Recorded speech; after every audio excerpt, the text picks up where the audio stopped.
कितने लोग लिखते हैं कि मैंने 3 महीने में 90% लाया, मैंने 4 महीने में 90% लाया, पर यहाँ वो चीज पॉसिबल नहीं है। यहाँ साल भर आपको उतना ही पढ़ना होगा। क्लास 10th में जितनी पढ़ाई बेटा आपने साल भर में की ना, उतनी पढ़ाई यहाँ 1 महीने में करनी है। वहां साल भर में जितनी फिजिक्स पढ़ी थी ना, या जितनी केमिस्ट्री साल भर में पढ़ी थी, उतनी केमिस्ट्री या फिजिक्स यहाँ 1 दिन में करनी।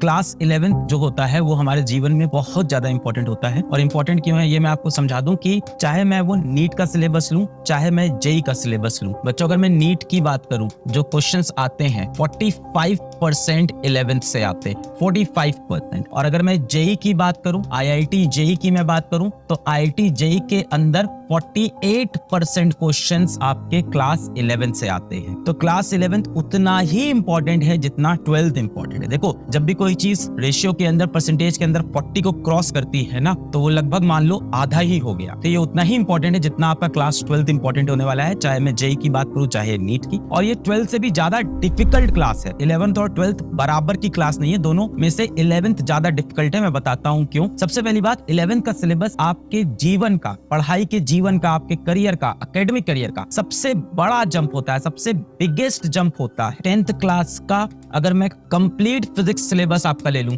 एग्जांपल दे रहा हूं, कंप्लीट फिजिक्स को ले लूं, और अगर आप इसको कंपेयर करोगे तो ये कंपेयर हो सकता है क्लास 11th के फिजिक्स के किसी 1 या 2 चैप्टर से। इतना बड़ा क्लास 11 के फिजिक्स का 1 या 2 चैप्टर होगा जितना क्लास 10th में आपने पूरी की पूरी फिजिक्स पढ़ी थी। तो डिफिकल्टी लेवल जो होता है वो अचानक से बढ़ता है, इतनी बड़ी जंप आ। जितनी फिजिक्स क्लास 10th में आपने पूरे साल पढ़ी थी, उतनी 11th के सिर्फ 1 चैप्टर में या 2 चैप्टर में बेटा आपको पढ़नी पड़ जाएगी। अब आप कहोगे 11th से 12th में भी तो सर ऐसा ही होगा, पर वो जंप बेटा इतना बड़ा नहीं होगा। यहाँ पे जंप बहुत बड़ा है। दूसरी प्रॉब्लम है कि एक तो ठीक है, सिलेबस बहुत बड़ा हो गया भाई। आप अपने क्लास 10th के फिजिक्स के नंबर ऑफ पेजेस काउंट करना, कितने नंबर ऑफ पेजेस थे फिजिक्स की किताब में, और क्लास 11th के फिजिक्स के 1 चैप्टर के नंबर ऑफ पेजेस काउंट करना। आपको डिफरेंस बेटा समझो, जितने पेजेस क्लास 10th की कंप्लीट फिजिक्स में थे ना, उतने ही पेजेस क्लास 11th के सिर्फ 1 या 2 चैप्टर की फिजिक्स में आपको मिलेंगे। सेम आपका केमिस्ट्री के साथ होगा, सेम मैथ्स या बायोलॉजी के साथ भी होगा।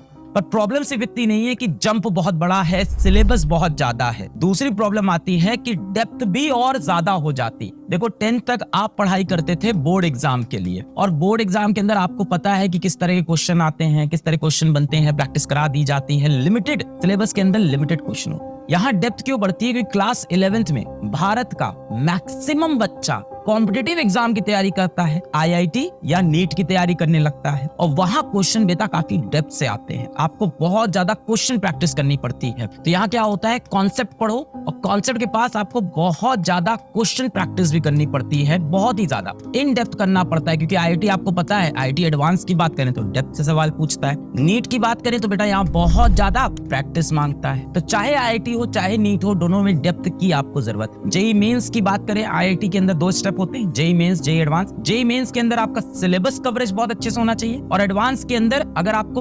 40-50% भी आता है तो वो बहुत डेप्थ में आना चाहिए। नीट की बात करें, पूरा सिलेबस आपको आना चाहिए, बहुत ज्यादा डेप्थ नहीं, पर पूरे सिलेबस के अराउंड खूब ज्यादा क्वेश्चन प्रैक्टिस। तो दूसरा डिफरेंस आ जाता है, डेप्थ की अंदर तक पढ़ना है। अब क्लास 10th की तरह आप नहीं कर सकते। क्या नहीं कर सकते भाई? क्लास 10th में आपको याद है, लास्ट के 3 महीने में पढ़ा और बोर्ड के अंदर 90% आ गया। कितने लोग लिखते हैं कि मैंने 3 महीने में 90% लाया, मैंने 4 महीने में 90% लाया, पर यहाँ वो चीज पॉसिबल नहीं है। यहाँ लास्ट के 3 महीने पढ़ के आपके परसेंटेज नहीं आने वाले, लास्ट के 3 महीने पढ़ के आईआईटी या नीट का एग्जाम नहीं निकलने वाला। तो आपका यहाँ पे ऐसे नहीं होने वाला है बेटा। यहाँ साल भर आपको उतना ही पढ़ना होगा। मतलब क्लास 10th में जितनी पढ़ाई बेटा आपने साल भर में की ना, उतनी पढ़ाई यहाँ 1 महीने में करनी है। वहां साल भर में जितनी फिजिक्स पढ़ी थी ना, या जितनी केमिस्ट्री साल भर में पढ़ी थी, उतनी केमिस्ट्री या फिजिक्स यहाँ 1 दिन में करनी है।